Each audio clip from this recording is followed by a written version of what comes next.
नमस्कार, स्वागत है आप सभी का एनएफ न्यूज पर। मैं हूं आपके साथ रोहित। अब की बार किसका बिहार, इस पर खूब चर्चा हो गई और कल हमने एग्जिट पोल आपको बिहार का दिखाया और किस तरीके से एनडीए वहां पर 160 सीटों तक पहुंच रही है और महागठबंधन 81 सीटों पर, उस पर विस्तार से हमने चर्चा की। लेकिन इस बीच नजर उस तरफ भी दौड़ानी जरूरी है जहां पर नजरें ज्यादा देश की मीडिया की नहीं जा रही हैं। जी हां, 7 राज्यों की 8 सीटों पर उपचुनाव भी हुए, यानी बाई इलेक्शन। वहां का एग्जिट पोल क्या कुछ कहता है वो जानना बेहद जरूरी है। मेरे साथ वरिष्ठ पत्रकार पंकज प्रसून, उनके साथ चर्चा करेंगे, लेकिन पहले कुछ जानकारी आपको दे देते हैं। तो किन विधानसभा सीटों पर उपचुनाव हुए ये समझिए। सबसे पहले जम्मू कश्मीर की बड़गाम सीट पर, क्योंकि मुख्यमंत्री उमर अब्दुल्ला के इस्तीफे के बाद ये सीट खाली हो गई थी और ऐसे में यहां पर उपचुनाव हो रहे हैं। नगरोटा जो कि जम्मू कश्मीर की ही सीट है, वहां पर भी उपचुनाव हो रहे हैं। क्यों हुआ चुनाव? वर्तमान विधायक देवेंद्र सिंह राणा का निधन हो गया, इस वजह से यहां पर चुनाव कराए जा रहे हैं। उपचुनाव बड़गाम में पिछले विधानसभा चुनाव में उमर अब्दुल्ला ने गांदरबल के साथ यहां से भी चुनाव लड़ा और फिर बड़गाम सीट से उन्होंने इस्तीफा दिया और ऐसे में यहां पर उपचुनाव हो रहा है जम्मू कश्मीर की इस सीट पर। और जम्मू कश्मीर की दूसरी एक सीट नगरोटा में भी चुनाव हो रहे हैं। इन पर चर्चा करेंगे। मेरे साथ पंकज प्रसून है। फिर उसके बाद अलग अलग सीटों पर ऐसे आगे बढ़ते जाएंगे हम और उन पर बात करते जाएंगे। तो पंकज जी, जम्मू कश्मीर के इस विधानसभा सीटों पर क्या माहौल दिख रहा है? एग्जिट पोल क्या कुछ कहता है? आपने सबसे पहले बड़गांव सीट की बात की, तो बड़गांव सीट इसलिए खाली हुई थी कि उमर अब्दुल्ला 2 सीट पे लड़े थे, गांदरबल और बड़गांव। तो उन्होंने अपना जो होम सीट है गांदरबल रख लिया और बड़गांव छोड़ दिया, तो ये सीट खाली हुई और यहां पे चुनाव हो रहा है। यहां पे मुख्य मुकाबला जो है इस बार पीडीपी और एनसी जो नेशनल कॉन्फ्रेंस है उमर अब्दुल्ला की, उसके बीच है। ये नेशनल कॉन्फ्रेंस से आगा सैयद महमूद लड़ रहे हैं और पीडीपी से आगा मुंतजिर, ये दोनों लड़ रहे हैं। और ये जो नेशनल कॉन्फ्रेंस की बहुत स्ट्रांग होल्ड वाली सीट है। अब जरा खुद ही सोचिए कि उमर अब्दुल्ला जब वहां से लड़ रहे थे तो वो बड़ा सेफ सीट देख के लड़े होंगे। तो हमारा जो एनएमएफ का जो एग्जिट पोल है, इसके अनुसार यहां पर नेशनल कॉन्फ्रेंस की जीत हो रही है। आगा सैयद महमूद यहां पे हमारे एग्जिट पोल के अनुसार आगे दिख रहे हैं और इसका एक कारण भी है। कारण यह है कि कुछ सरकार और को तो होना नहीं है ये इस उपचुनाव से। हर किसी को पता है कि सरकार में तो उमर अब्दुल्ला ही रहेंगे और उमर अब्दुल्ला के बहुत खास है आगा सैयद साहब, तो इस इलाके में काम करवा सकेंगे। इस वजह से जहां तक आगा मुंतजिर की बात है जो पीडीपी के हैं, उनका कहना है कि पीढ़ियों से ये सीट जो रही है से उनके पास रही है, से इस बार बदलाव होगा और इस बार जो यहाँ के लोग हैं वो खानदान की गुलामी नहीं करेंगे वगैरह वगैरह, ये सब वहां पे मुख्य मुद्दा था। लेकिन इसके बावजूद जो हमारा एग्जिट पोल है वो ये बता रहा है कि बड़गांव जो सीट है वहां से नेशनल कॉन्फ्रेंस की जीत हो सकती है। ठीक है, नगरोटा का क्या हाल है? नगरोटा बड़ा इंटरेस्टिंग है। देवेंद्र सिंह राणा की यह सीट है। हाँ। और वो 4 बार लगातार बीजेपी के विधायक रहे हैं नगरोटा सीट से। इस बार उनका दुखद निधन हो गया, उसके बाद ये सीट खाली हुई और जो खाली सीट पे उनकी बेटी को लड़ाया जा रहा है, देवयानी राणा को। देवयानी राणा के बारे में थोड़ी सी जानकारी दे दूं कि ये कैलिफोर्निया, लॉस एंजलिस, वहां से पढ़ के आई हैं और काफी पढ़ी लिखी महिला है। 30 साल के आसपास इनकी उम्र है।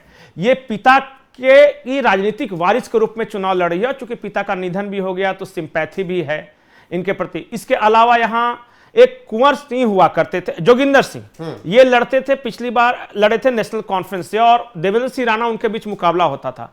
लेकिन इस बार जोगिंदर सिंह ने पार्टी छोड़ दी है और वो लड़ने आ गए हैं national panthers party, Jammu Kashmir national panthers party से। तो एक शमीमा बेगम को उतारा है उन्होंने नेशनल कॉन्फ्रेंस। तो पहले पीपी से हर्षदेव सिंह जी मंत्री लड़ रहे हैं। नहीं, वो आम आदमी पार्टी चले गए जोगिंदर जी। तो ये यहां पे जो भी खैर मुकाबला, इस मेन मुकाबला जो है नेशनल कॉन्फ्रेंस और भारतीय जनता पार्टी के बीच भी है। और नेशनल कॉन्फ्रेंस इसलिए कि इकलौती मुस्लिम महिला उम्मीदवार हैं वो। लेकिन इसके बावजूद जो हमारा एग्जिट पोल कहता है उसके अनुसार यहां से देवयानी राणा को अच्छी खासी बढ़त मिल रही है। जो तमाम जो आंकड़े कहते हैं कम से कम 20 से 25 हजार वोट से उन्हें जीतना चाहिए।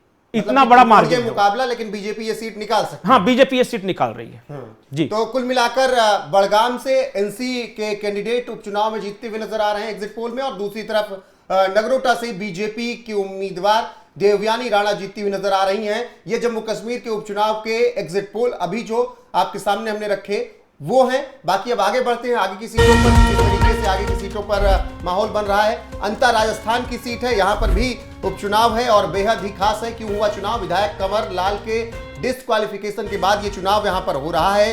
तो यहां पर अभी फिलहाल अंता में 80.32% मतदान ने सारे रिकॉर्ड तोड़े। बीजेपी के सुमन मोरपाल, कांग्रेस के प्रमोद जैन भाया और निर्दलीय नरेश मीणा के बीच यहां पर त्रिकोणीय मुकाबला होता हुआ दिख रहा है। ये सीट वसुंधरा राजे के लिए प्रतिष्ठा का सवाल है। वो राजे जिन्हें मुख्यमंत्री नहीं बनाया गया, वसुंधरा राजे और मुख्यमंत्री भजन लाल ने 2-2 रोड शो भी किए उपचुनाव के लिए। तो आप समझ सकते हैं कितनी महत्वपूर्ण है ये सीट। एनएमएफ न्यूज के एग्जिट पोल में कांग्रेस बीजेपी यहां जीत रही है कांग्रेस के सामने और कांग्रेस फंसती हुई नजर आ रही है। तो पंकज जी, जिस तरीके से यहां पर रोड शो किया पूर्व मुख्यमंत्री ने भी, प्रेजेंट मुख्यमंत्री ने भी, और वसुंधरा राजे के लिए साख की सवाल है। तो ये तो बेहद महत्वपूर्ण है। फिर नहीं, ये अंता सीट जो आती है ना, ये झालावाड़ 12, ये दोनों 12 उसको बोलते हैं, वो सीट है वसुंधरा राजे का। और वसुंधरा राजे की सीट पे पिछली बार भी बीजेपी के ही जीते थे, लेकिन ये कुंवर लाल साहब एक अजीब केस में फंस गए। केस ये था कि जब ये सरपंच का चुनाव लड़ा करते थे 2005 में, तो इन्होंने एसडीएम पर पिस्टल तान दी थी और वो केस चलने के कारण 20 साल बाद अभी फैसला आया और इनकी विधायकी चली गई। अब ये चुनाव नहीं लड़ सकते, इसलिए ये उपचुनाव हुआ है। लालू वाला हाल हो गया। हाँ, और ये सीट में इस बार इंटरेस्टिंग क्या है मैं आपको बताता हूं। एक नरेश मीणा है, अब वो निर्दलीय खड़े हो गए हैं। अब हालत ये है कि नरेश मीणा के निर्दलीय खड़ा होने से वोटिंग परसेंटेज बढ़ गया। और वहां के कुछ पत्रकारों से मैं बात कर रहा था तो वो कह रहे थे कि नरेश मीणा ने कांग्रेस में जबरदस्त सेंधमारी की है। अब वहां जो मुकाबला है वो दूसरे और तीसरे पोजीशन के लिए है कि बहुत सारे लोग ये कह रहे हैं कि नरेश मीणा दूसरे स्थान पर भी आ सकते हैं और कांग्रेस के जो प्रमोद जी हैं वो हो सकता है कि तीसरे पर चले जाएं।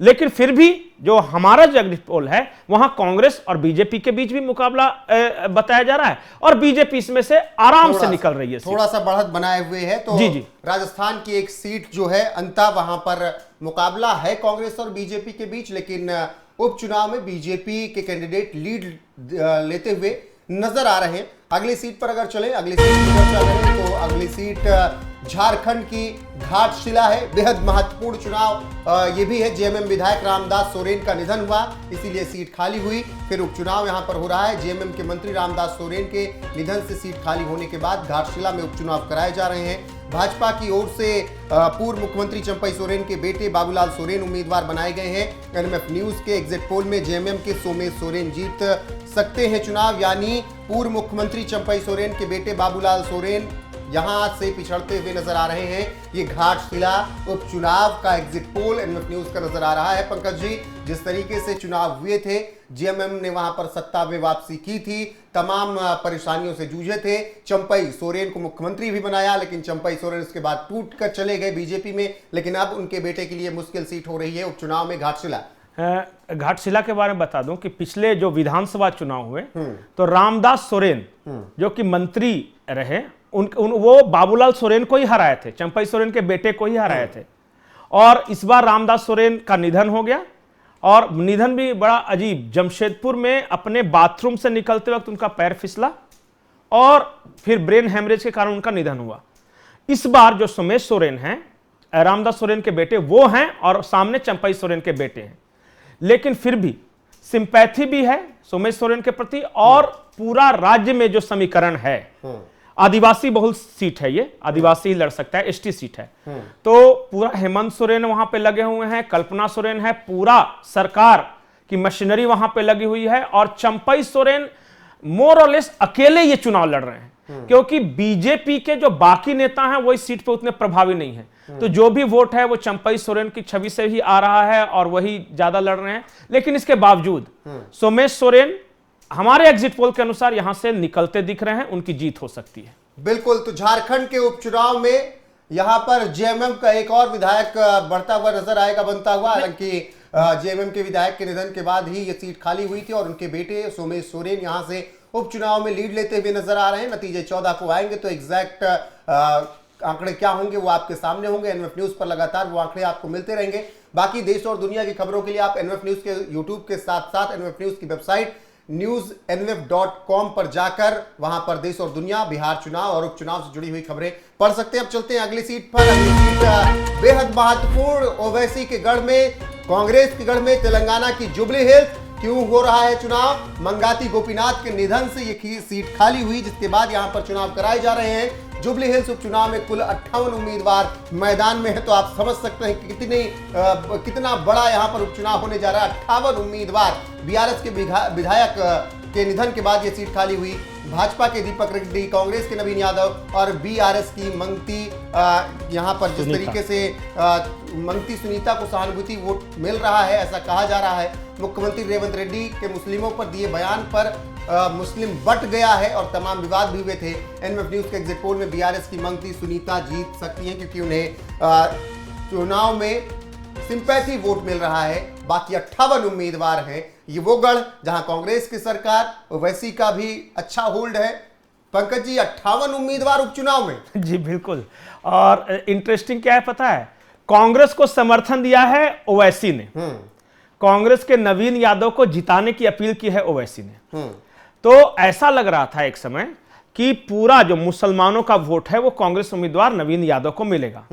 लेकिन फिर आए रेवंत रेड्डी और उन्होंने कह दिया कि कांग्रेस है इसलिए मुसलमान है। अब मुसलमानों का ही एक तबका इस बयान से बिदक गया। और वहां के जो स्थानीय जो मुफ्ती हैं, जो मौलवी हैं, उन्होंने कहना शुरू किया कि कांग्रेस है इसलिए मुसलमान नहीं है, मुसलमान है इसलिए कांग्रेस है। और इस बात को लेकर वहां मुस्लिम वोट दो फाड़ हो गए। तो इससे डायरेक्ट फायदा हुआ बीआरएस को। तो बीआरएस के तरफ वो मुस्लिम वोट जो कि इनसे नाराज हुए थे वो चले गए। और मंगती सुनीता इनकी बेटी है, सुनीता वो मंगती गोपीनाथ की। तो एक पिता का निधन हुआ तो एक सिंपैथी फैक्टर है। पिछले बार के चुनाव में कांग्रेस की प्रचंड लहर के बावजूद और बीआरएस के बहुत खराब प्रदर्शन के बावजूद भी यह सीट बीआरएस के पास रही थी। तो इस वजह से, और जो भारतीय जनता पार्टी के दीपक जी हैं, उनका मतलब ठीक है, जो कैडर हैं बीजेपी का, उनका ये है आए भी। लेकिन हमारे जो एग्जिट पोल है उसके अनुसार बीआरएस की मंगती सुनीता ही ये चुनाव जीत रही है, उपचुनाव। ठीक है, यानी यहां पर तेलंगाना की सरकार होने के बावजूद भी रेवंत रेड्डी के हर हथकंडे अपनाने के बावजूद, मुसलमानों को लेकर इतने बड़े बयान देने के बावजूद भी कांग्रेस नहीं जीतती हुई नजर आ रही है। बीआरएस यहां से चुनाव जीत सकती है उपचुनाव में, एग्जिट पोल ऐसा बता रहे हैं। अब चलते हैं पंजाब की तरफ, रुख करते हैं। तरन तारण सीट पर क्या कुछ है ये समझेंगे। तरन तारण में बहुत बेहद दिलचस्प चुनाव, क्योंकि 15 उम्मीदवार चुनावी मैदान में होंगे। आपने 3 बार के विधायक हरमीत सिंह संधू को मैदान में उतारा है। कुल 15 प्रत्याशी यहां पर चुनाव लड़ते हुए नजर आएंगे। और कांग्रेस की ओर से तरन तारण जिला प्रमुख करणवीर सिंह बाजवा उम्मीदवार है। भाजपा के प्रत्याशी हैं हरजीत सिंह संधू और अकाली दल के सुखविंदर कौर रंधावा को यहां से मैदान में उतारा गया है। और 15 प्रत्याशी जब चुनावी मैदान में हैं तो बेहद दिलचस्प हो रहा है ये चुनाव। विधायक कश्मीर सिंह सोहेल के निधन से ये सीट खाली हुई है और ऐसे में आम आदमी पार्टी की सत्ता यहां पर है, लेकिन तरन तारण सीट पर आप और कांग्रेस के बीच कांटे की टक्कर है। और एनएमएफ न्यूज के एग्जिट पोल में आप उम्मीदवार हरमीत सिंह चुनाव जीत रहे हैं। हालांकि तमाम और एग्जिट पोल्स में कांटे की टक्कर भी नजर आ रही है। पंकज जी, तरन तारण के एग्जिट पोल क्या एग्जैक्ट में बदल भी सकते हैं या फिर केवल एग्जिट पोल ही है? तरन तारण के बारे में बता दूं कि जो पंजाब के नहीं है उनको एक कंफ्यूजन होगा। बीजेपी के हरजीत सिंह संधू और जो आम आदमी पार्टी के हरमीत सिंह संधू, तो सिर्फ एक म और ज का ये फर्क है, तो इसलिए कंफ्यूज नहीं हो। लेकिन यहां मुकाबला जो है, देखिए, आम आदमी पार्टी ने भी उतारे हैं, भारतीय जनता पार्टी ने, कांग्रेस ने, सब अलग अलग लड़ रहे चुनाव। अब सबका स्ट्रेंथ और वीकनेस कीजिएगा तो जिस दिन चुनाव हो रहा था, ये अकाली दल ने भी इसे प्रतिष्ठा का सवाल बना लिया था। सुखबीर सिंह बादल, उनकी पत्नी हरसिमरत बादल ये आए थे, लेकिन चुनाव के दिन अकाली दल ने यह शिकायत की कि जबरदस्ती बूथ कैप्चरिंग हो रही है या एक तरफा वोटिंग कर रहे हैं, तो अफसरों पे लगाया आरोप इस तरह से। तो मुझे जो अंदाजा हुआ कि लगा कि उनका मामला कहीं ना कहीं गड़बड़ा रहा है। रही बात अगर आम आदमी पार्टी के हरमीत सिंह संधू की बात करें, तो यह सीट पंजाब के मुख्यमंत्री के लिए प्रतिष्ठा की सीट है, क्योंकि उपचुनाव हो रहा है और यहां से हार एक गलत मैसेज ले जाएगा। तो उन्होंने अपना पूरा जोर लगाया हुआ था, वो कैंप कर रहे थे और पूरा आम आदमी पार्टी के जितने भी स्टार प्रचारक यहां पे ये मौजूद थे। और कांग्रेस का ये स्ट्रांग होल्ड है शुरू से ही, और उन्होंने अपने जिलाध्यक्ष को यहां पे उतारा है। लेकिन हमारा जो एग्जिट पोल कहता है, भारतीय जनता पार्टी भी वहां है, लेकिन ठीक है तीसरे या चौथे नंबर की लड़ाई के लिए जो भी है, लेकिन हमें जीतती हुई नहीं दिख रही। हमारा जो एग्जिट पोल कहता है यहां पे कांग्रेस और आम आदमी पार्टी के बीच कांटे की टक्कर है। बिल्कुल, कांग्रेस और इसमें आम आदमी पार्टी को थोड़ा सा लीड मिल रहा है, एज मिल रहा है यहां पे। बिल्कुल, और ये चुनाव आम आदमी पार्टी के लिए बेहद महत्वपूर्ण है। और अभी अभी दिल्ली में सफाया हुआ आम आदमी पार्टी का, पंजाब के लिए तैयारियां चल रही हैं, 27 में चुनाव होंगे, तो हर एक सीट उनके लिए महत्वपूर्ण होगी जो उपचुनाव होंगे। और यहां से पंजाब में आम आदमी पार्टी लीड लेती हुई नजर आ रही तरन तारण से। अब चलते हैं आखिरी सीट पर जो कि उपचुनाव हो रहे हैं, ओडिशा की नुआपड़ा सीट पर। और यहां पर क्या कुछ माहौल है वो भी बताएंगे आपको। नौपाड़ा ओडिशा की ये सीट है, यहां पर उपचुनाव हो रहे हैं। क्यों हुआ चुनाव? विधायक राजेंद्र ढोलकिया के निधन से सीट खाली हुई है, जिसके बाद यहां पर चुनाव हो रहे हैं। नुआपड़ा में बीजेपी, बीजेडी और कांग्रेस की टक्कर है, यानी त्रिकोणीय मुकाबला। बीजेपी ने जय ढोलकिया को बनाया है यहां पर का उम्मीदवार, और जय ढोलकिया दिवंगत विधायक राजेंद्र ढोलकिया के पुत्र हैं और वो यहां से उपचुनाव लड़ रहे हैं बीजेपी के लिए। पिता के निधन के बाद बीजेडी छोड़कर भाजपा में शामिल हुए। और इसके अलावा एनएमएफ न्यूज के एग्जिट पोल में जय ढोलकिया चुनाव जीत रहे हैं। और ये आखिरी सीट जहां पर उपचुनाव की बात हो रही है। और मेरे साथ इस वक्त पंकज जी हैं। और पंकज जी, ओडिशा की इस सीट पर क्या कुछ माहौल, किस तरीके से यहाँ पर एग्जिट पोल नतीजे दिखा रहे हैं? ये बड़ा इंटरेस्टिंग है। राजेंद्र ढोलकिया के निधन से ये सीट खाली हुई है। उनके बेटे चुनाव लड़ रहे हैं, लेकिन कहानी में ट्विस्ट है। राजेंद्र ढोलकिया जो थे वो बीजू जनता दल से विधायक थे और चुनाव जीते थे, और उनके बेटे जय ढोलकिया है वो भारतीय जनता पार्टी से चुनाव लड़ रहे हैं। हुआ ये कि राजेंद्र ढोलकिया के निधन के बाद जो बीजू जनता दल ने वहां एक और दूसरा उम्मीदवार उतार दिया, और यह बात पसंद नहीं आई राजेंद्र ढोलकिया के बेटे को, और फिर संबित पात्रा वहां एक्टिव हुए।